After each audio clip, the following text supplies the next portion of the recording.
We were talking about the delay between one story and another, how long it takes before books come out.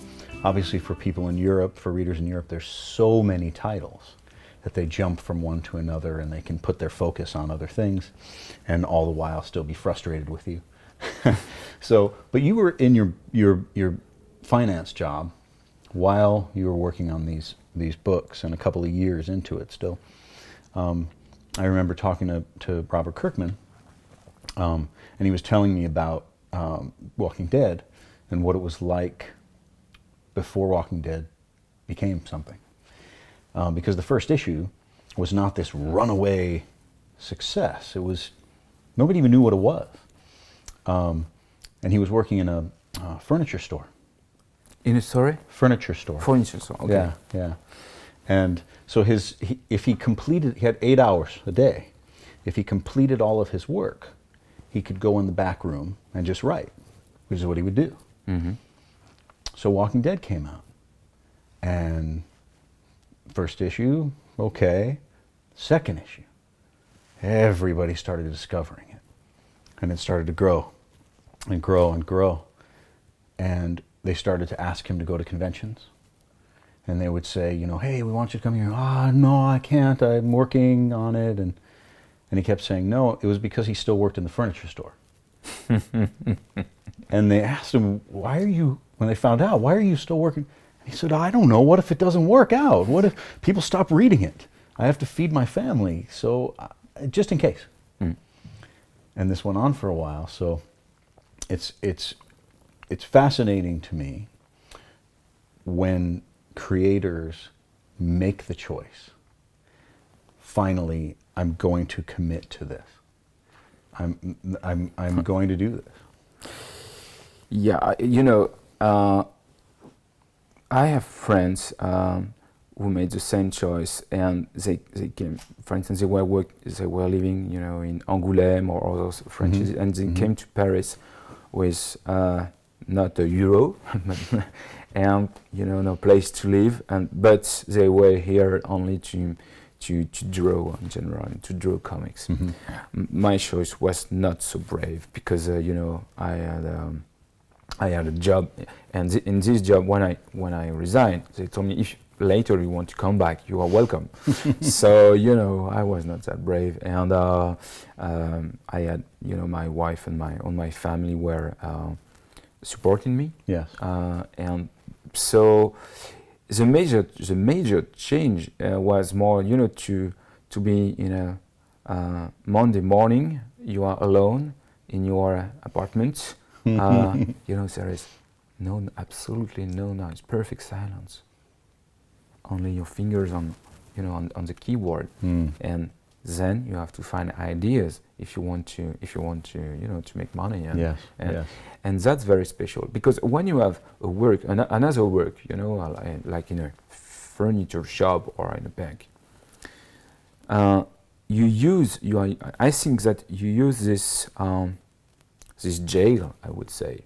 It could be a nice jail, and I had a very nice jail, but you are using this jail and the walls of these jails to as energy for your imagination. And the more you are prisoners, the more you find ideas.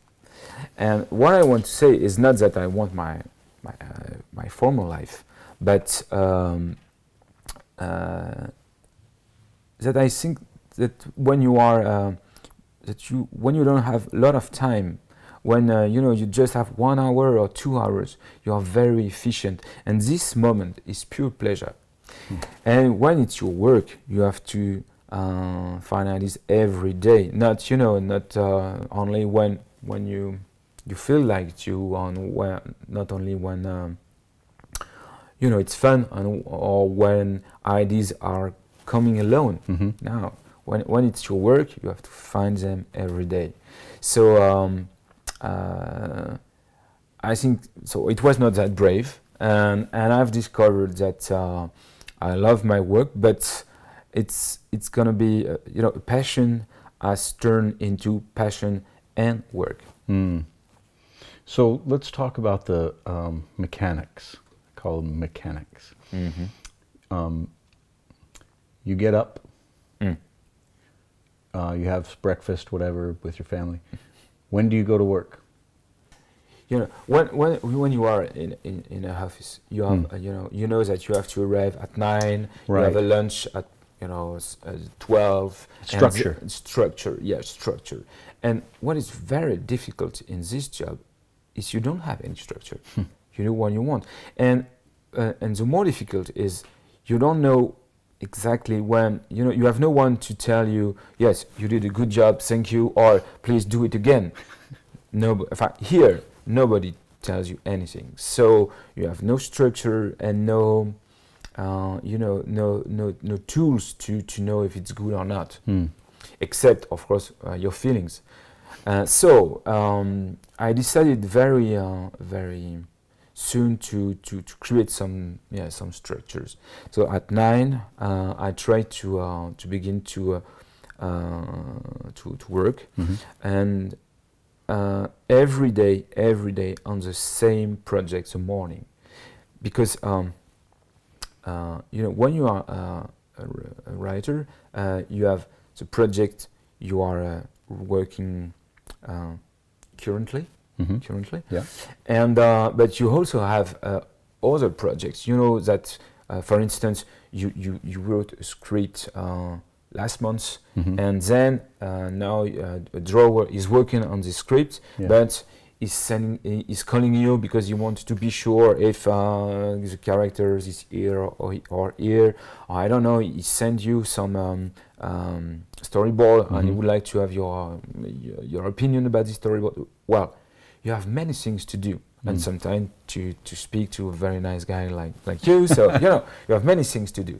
So, and if you are not, if you don't pay enough attention, you're gonna spend your day doing many things and very pleasant things, but your script is not going to progress. Yeah. So, well, I decided that every morning I had to work on the same script until it's done. And then at lunch I try to meet people in my business or area. It could be publisher, drawers, or friends. Just to have a social life, because one of the most difficult thing in my work is not to have a social life. Right. You write, you work alone, and in the afternoon, I use this period to read documentation, or to work on the other projects, or if I have time, I try to carry on my script coming from the morning. So is it an 8-hour day? Is it do you go, it's 9 to 5? No, in general I finished at 7:30. But it's also different between to be at Barclays and to write. The word work hasn't the same meaning. Yeah. Because what is it to work for me? Sometimes I'm watching a movie, and my wife asks me, "What are you doing?" And I answer, "I'm working." And of course, she's laughing, and she's a doctor, and in general I answer her, when you are talking, with one of these kids, your patient, you are just talking with them. And what are you doing? I'm working. So you see, when you talk with kids, you are working. So when I'm watching a movie, I'm working. And it's a very special life. Because when you haven't done it, it's very hard to understand the meaning of this word work. So to me, I don't know today, when I'm holidays, I love holidays when I have nothing to do, because it's exactly when I have nothing to do that I'm going to find an idea. So, when I am on the beach or swimming, maybe I'm working or maybe not. Yeah. Yeah, a Hollywood writer just told me recently that his wife thinks that he stares out the window for a living. Yeah, And you know, when I 1 year or 2 years ago, I have a little daughter, and the teacher asked her, "What's your father doing?" And she answered, "In the morning, he's going to work, and he's going at the cafe because I write in a cafe." So. Do you still do that? You write in a cafe? Yeah, every morning. Yeah, every morning I am in the same cafe. So they know you there, and you go and have the same thing, and they say same, hello. Same table, same coffee, every day. Wow. Yes, I need this routine, and to be honest, I need to be in a coffee because, you know, when I'm here, it's nice. I feel good here, but maybe I feel too good. And you know, imagine that it's the morning, everything is silent. You just hear the bamboos outside.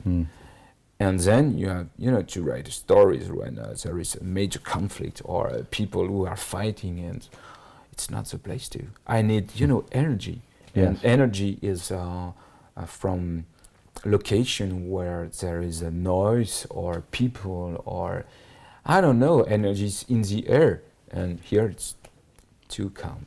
You do the same thing that Neil Gaiman does. Wow. The same. And I was shocked because he had, when Ocean at the End of the Lane came out, he said, do you want to hear some of the new book that great. And he takes out this beat up notebook. It's all rolled up, you know, and he opens it, there's things sticking out of it. And is that how you write your books? Oh yeah, well, you know, all of them. He goes into cafes, he sits on park benches, and he draws and writes and does all his things. He said, I do that, I'm writing about people. I need to see people all around me for reference. And then once I'm done with my story, once I get to the keyboard, I'm just transcribing. Yeah. It's the easy part. Yes. Yeah, in fact, there's different steps. The first step is to, as I said, to make research. So, for instance, here you have different place for each type of research, and that's only for the story I'm working on currently now. Okay. So all these books are for this my new story. Then second step is that I write many stickers. Yeah, sticky notes. Sticky notes. So I write many sticky notes, and for different subjects, you know, it's like classical, you know, for characters, ideas, scenes.